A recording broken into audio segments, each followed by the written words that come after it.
بلاول بھٹو کی چین کے مستقل مندوب فوکانگ سے اقوام متحدہ کے دفتر میں ملاقات، بھارتی جہریہ سیکورٹی صورتحال پر گفتگو۔ بلاول بھٹو کا بھارتی اشتعال انگیزی پر چین کی حمایت پر اظہار تشکر۔ بھارت نے پاکستان کی شفاف غیر جانبدارانہ تحقیقات کی پیشکش کو مسترد کیا، مسئلہ کشمیر کا حل جنوبی ایشیا میں پائیدار امن کے لیے ناگزیر قرار۔ بلاول بھٹو نے غیر ملکی نیوز چینل سے گفتگو میں کہا، بھارتی اقدامات انتہائی خطرناک عالمی قوانین کی خلاف ورزی ہیں، سیز فائر کو مستقل امن میں تبدیل کرنے کی ضرورت ہے۔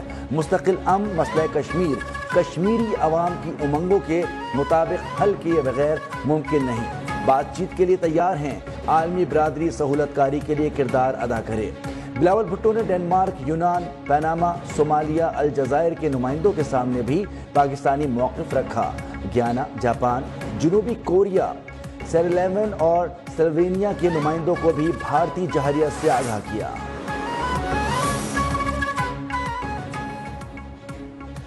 وزیر دفاع خواجہ آصف کی پہلگام واقعے پر بھارت کی خاموشی پر شدید تنقید۔ پہلگام حملہ سراسر فراڈ قرار دیا، کہا بھارتی حکومت نے نہ تو اس واقعے کی تحقیقات کا اعلان کیا اور نہ ہی کوئی ثبوت پیش کیا۔ واقعے کو 1 ماہ سے زائد کا عرصہ گزر چکا، مگر ابھی تک یہ واضح نہیں ہوا کہ حملہ آور کہاں گئے۔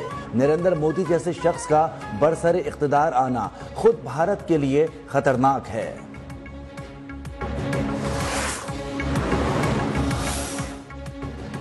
شہباز شریف اور مریم نواز کے اچھے کاموں کی وجہ سے عوام نے مسلم لیگ نون کو ووٹ دیا۔ پنجاب حکومت مریم نواز کی سربراہی میں اچھا کام کر رہی ہے، عوام کو ماضی کے مقابلے میں ریلیف مل رہا ہے۔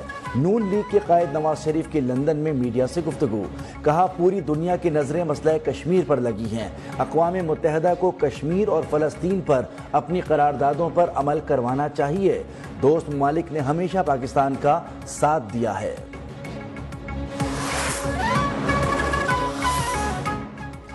آئندہ مالی سال کے بجٹ کے لیے سالانہ پلان کوارڈینیشن کمیٹی نے اہم اہداف کی منظوری دے دی۔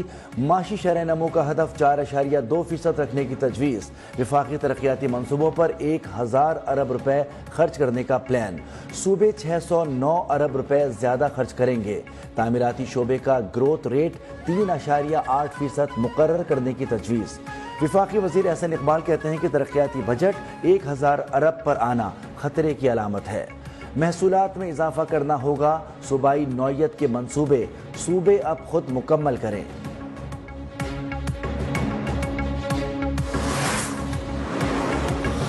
آئندہ مالی سال کے وفاقی ترقیاتی بجٹ میں 100 ارب روپے کی کٹوتی، بجٹ 1000 ارب روپے رکھنے کی تجویز۔ وفاقی حکومت ترقیاتی منصوبوں کے لیے بیرون ملک سے 270 ارب قرض لے گی، صوبوں کو بھی 802 ارب روپے کا بیرونی قرضہ لینا ہوگا۔ ذرائع کے مطابق بورڈ آف انویسٹمنٹ کے لیے 1 ارب 10 کروڑ روپے، کابینہ ڈویژن کے لیے 50 ارب 33 کروڑ روپے مختص کرنے کی تجویز۔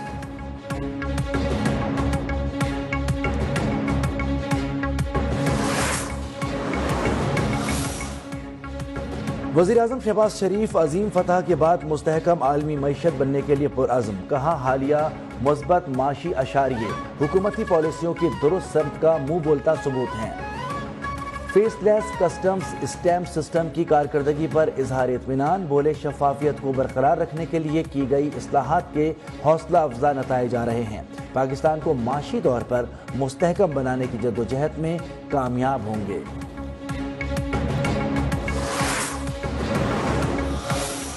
لیگ نے اللہ کے فضل و کرم سے پاکستان کو ایٹمی قوت بنایا۔ مسلم لیگ نے اللہ کے فضل و کرم سے پاکستان کو J-17 جہاز ہم نے چائنا کے ساتھ مل کے پاکستان میں جو ہے اس کو بنایا۔ نون لیگ نے ہی دفاع کو مضبوط بنایا، ایٹمی دھماکے کیے ہم نے، چین کے ساتھ مل کر JF-17 تھنڈر طیارے بنائے، پاکستان کو میزائل ٹیکنالوجی دی۔ نون لیگ کے صدر نواز شریف کی ایون فیلڈ لندن پہنچنے پر میڈیا سے گفتگو، کہا سیالکوٹ میں الیکشن جیتنے پر اللہ کا شکر ادا کرتے ہیں، پچھلی حکومت نے جو ملک کا حال کیا تھا مسلم لیگ بتدریج اسے بہتر کر رہی ہے۔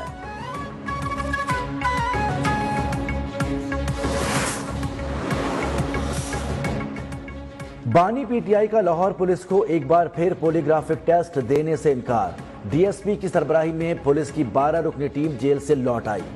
اس سے قبل بھی پولیس ٹیم پولیگرافک ٹیسٹ کے لیے 3 مرتبہ اڈیالہ جیل آ چکی۔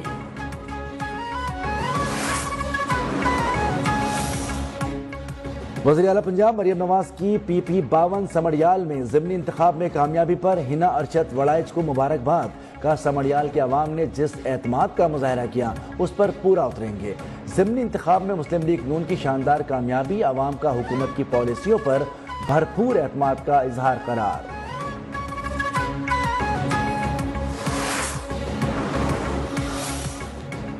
قائد حزب اختلاف قومی اسمبلی عمر ایوب اور اسد قیصر کا حکومت پر دھاندلی کا الزام۔ کہا سمڑیال کا انتخاب پی ٹی آئی امیدوار نے بھاری اکثریت سے جیتا۔ وفاقی اور صوبائی حکومت کے تعاون کے باوجود نون لیگ انتخاب میں کامیابی حاصل نہیں کر سکی۔ لیگی امیدوار اگر انتخاب جیت جاتا تو آروز کو ڈبے اٹھا کر بھاگنے کی ضرورت پیش نہ آتی۔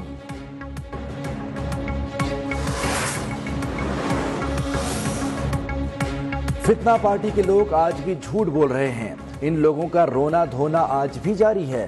پی ٹی آئی کو یہاں انصاف کی توقع نہیں تو مریخ پر چلے جائیں۔ وزیر اطلاعات پنجاب عظمہ بخاری کے جوابی وار بولی پی ٹی آئی سمڑیال میں پہلے 10,000 اور پھر 30,000 سے زائد ووٹ سے ہار گئی۔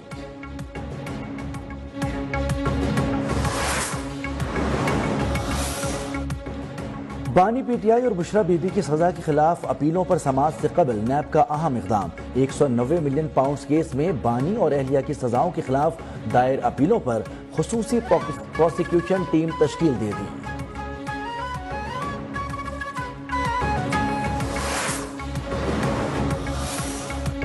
سندھ میں سیلاب سے 21 لاکھ گھر تباہ ہوئے۔ حکومت سیلاب متاثرین کو گھر بنا کر دے رہی ہے۔ یہ دنیا کی تاریخ کا سب سے بڑا ہاؤسنگ منصوبہ ہے۔ سینئر وزیر شرجیل میمن کا تقریب سے خطاب۔ کہا گھر کی ملکیت خواتین کے نام پر ہوگی۔ پیپلز پارٹی خواتین کو بااختیار بنانے پر یقین رکھتی ہے۔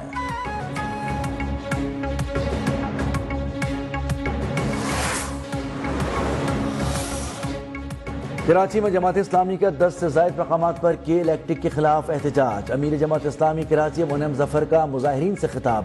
کہا کہ کے الیکٹرک شہر کے لوگوں کو اجتماعی سزا دے رہی ہے۔ شہر میں شدید گرمی اور حبس کے ماحول میں بجلی کی بندش ظلم ہے۔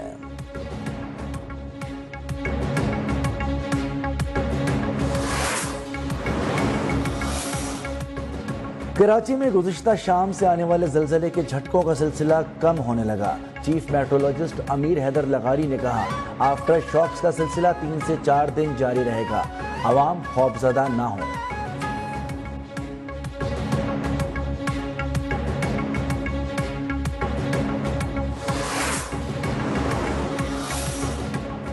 وزیر ریلوے حنیف عباسی کا عید الاضحیٰ پر 5 خصوصی ٹرینیں چلانے کا اعلان۔ کہا عید الاضحیٰ کے 3 دن ٹرین کرایوں میں 20% رعایت دی جائے گی۔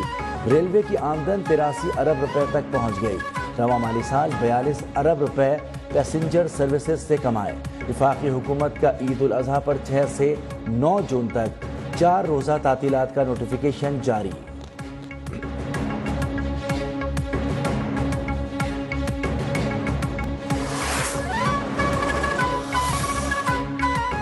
پاکستانی عازمین کے حج کھانے پر 15 کروڑ 50 لاکھ روپے خرچ۔ یومیہ عازمین کو 34 ریال کا کھانا فراہم کیا جا رہا ہے۔ ذرائع وزارت مذہبی امور کے مطابق عازمین سے کھانے کے بد میں فی کس 1360 ریال وصول کیے گئے۔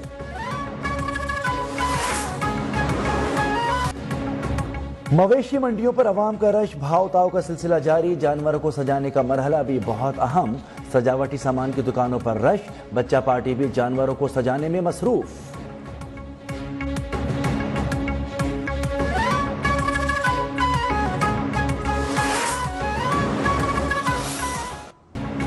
محکمہ موسمیات کی کل سے 9 جون تک مختلف علاقوں میں گرج چمک کے ساتھ بارش کی پیش گوئی۔